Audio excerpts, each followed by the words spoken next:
Chinese बहू। Chinese बहू हमारी याद तो है ना आपको? भूले तो नहीं ना? हाँ भाई, थोड़ी देर में ही सही, लेकिन चाइनीज बहू की कहानी आ ही गई। क्या हो रहा है ये देश में? चाइना ने तो आतंक ही मचा रखा है। अरे क्या हो गया? क्यों चाइना को कोसता रहता है? भूल मत, तेरी ससुराल चाइना की ही है। हाँ माँ, पर ये देखना, लड़ाई झगड़े, ये बीमारी, ऊपर से ये देश कितना चालाक है, अंदर न जाने क्या क्या करता रहता है। तभी अंदर से बहू की चिल्लाने की आवाज आती है। अरे क्या हो गया बहू, क्यों चिल्ला रही है? माँ जी, ये देखिए, ये रूस ने यूक्रेन की हालत क्या कर दी है। ऊपर से चाइना में डर बड़ा लॉकडाउन लग गया है। माँ जी, अब क्या किया जाए? अरे तो तुम लोगों को क्या परेशानी हो रही है, मैं तो यही नहीं समझ पा रही हूँ। वो क्या है ना माँ, हम लोग चाइना जाने की सोच रहे थे, सांगसू के भाई की शादी है। तो क्या? अरे कौन सा उन लोगों के यहाँ भाई घोड़ी चढ़ता है जो बहन काजल लगाकर नेक लगी? माँ जी, उसकी आंखें बहुत छोटी छोटी है, उसमें या तो पुतली रह सकती है या काजल।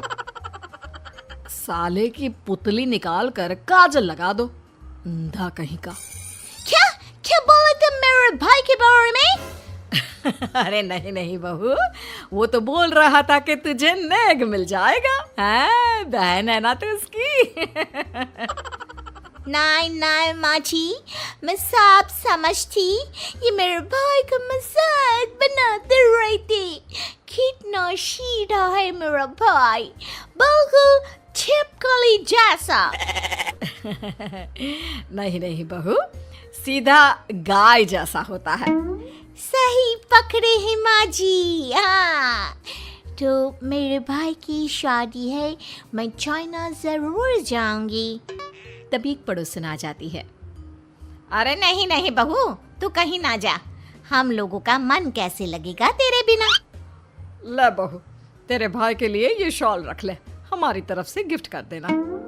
अरे सब कितने अच्छे हैं, मेरी चाइनीज बहू को कितने प्यार से तुम लोगों ने एक्सेप्ट कर लिया। सच में बड़ी भाग्यशाली हूँ मैं। कैसी बात कर रही है? ये तो हम लोगों के देश की खूबसूरती है कि हर किसी को दिल से अपना लेते हैं, बस वो भी दिल से हमें अपना समझे। कैसी बात कर रही है आंटी जी? मेरे लिए आप सब सासू माँ जैसी ही हैं। मुझे भारत बहुत अच्छा लगता है, ये सबसे अच्छा देश है, मेरा भारत महान। वैसे भी लड़के की शादी जहाँ होती है वो तो वहीं की हो जाती है ना। जीती रे बहू, सही बोल रही है। औरत तो होती ही पानी की तरह है, जो जहाँ जैसे रखे वैसी ही शेप ले लेती है। आंटी जी, ये थोड़ा सा ज्यादा हो गया, समझ नहीं आया। नो प्रॉब्लम, मैं चाय बना कर लाती हूँ। फिर क्या, वो दिन भी आ जाता है जब बेटे बहू को चाइना जाना पड़ता है। वहाँ जाकर बहू का भाई कहता है, मेरे बहन आ गए, मेरे बहन आ गए। मैंने सबको बोला कि सब हिंदी में बात करेंगे, नहीं तो बहन नाराज हो जाएगी। थैंक्स बॉय, हिंदी मेरी भाषा है, आप मुझे उसमें बात करना अच्छा लगता है। आपने जीजा जी से मिलो। ओ बहन, तुम अंदर चलो। सभी बहू को अंदर लेकर चले जाते हैं, लेकिन सांगसू का पति, वो तो बेचारा चाइना के ससुराल के आंगन में अकेला खड़ा रहता है। काफी देर तक जब कोई उसे नहीं पूछता तो वो माँ को घर पर फोन करता है। हाँ बेटा, पहुँच गए ना कुशल मंगल? हाँ माँ, लेकिन सांगसू पता नहीं कहाँ है, वो तो अंदर गई है, तब से बाहर आई ही नहीं। अरे कैसी बात कर रहा है? तो तू अंदर चला जा, तू बाहर क्यों है? अरे दामाद है तू वहाँ का, उन लोगों ने तुझे बिठाया, चाय पानी कुछ नहीं पूछा? नहीं ना माँ।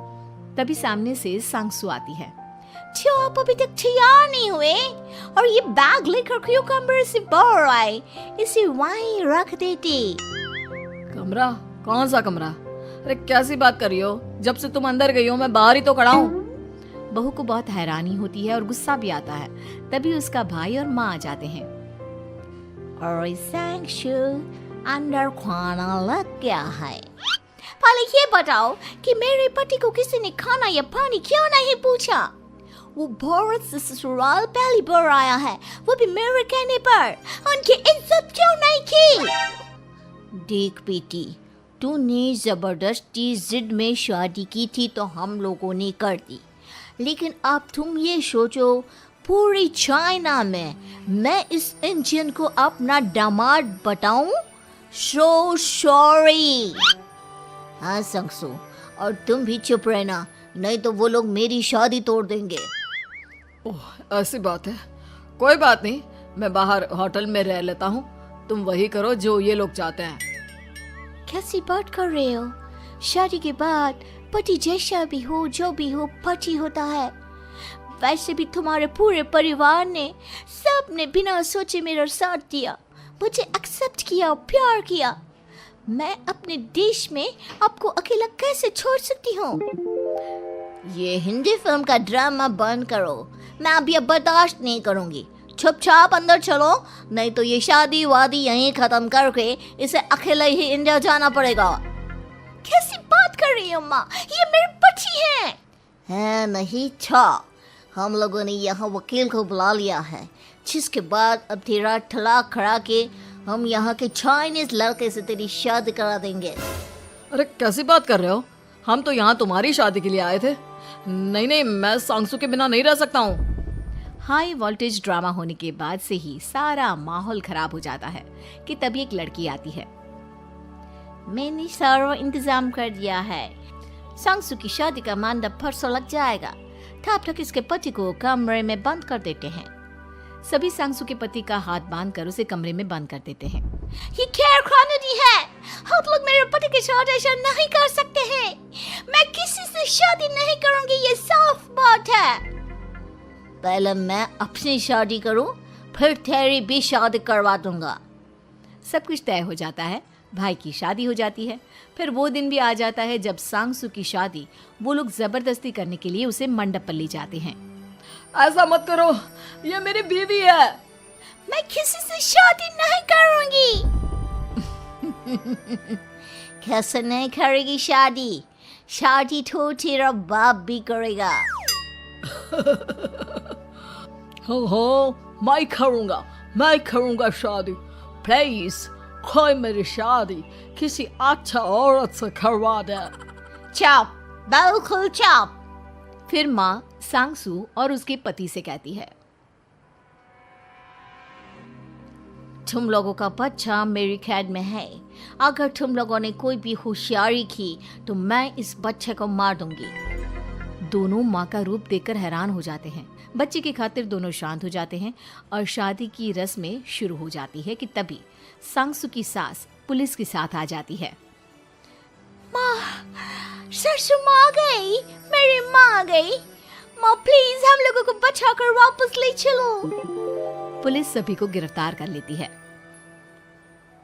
बेटी के बच्चे को मारने की धमकी तो कोई चुड़ैल ही दे सकती है। अरे तो ये चुड़ैल ही तो है। ये सही बोल रहे हैं, ये औरत किसी चुड़ैल से कम नहीं है। तभी उन लोगों का बच्चा भी आकर सांगसू के गले लग जाता है। माँ, तू सही समय पर आ गई, लेकिन तुझे कैसे पता चला कि यहाँ ये सब हो रहा है? बेटा, ये चाइनीज लोग ना होते ही धोखेबाज हैं। इन लोगों पर मुझे भरोसा नहीं था, इसलिए मैंने तेरे फोन को हमेशा के लिए मेरे फोन से अटैच कर दिया था, जिससे तेरे आसपास होने वाली सारी बात मैं सुनती रहूं। उस दिन भी मेरी तेरी बात हो रही थी तो तेरा फोन ऑन था, मैं सब समझ गई थी। मुझे माफ कर दो। नहीं, बिल्कुल नहीं। चलिए माँ जी, इंडिया वापस चलते हैं। आज के बाद मैं यहाँ कभी नहीं आऊंगी।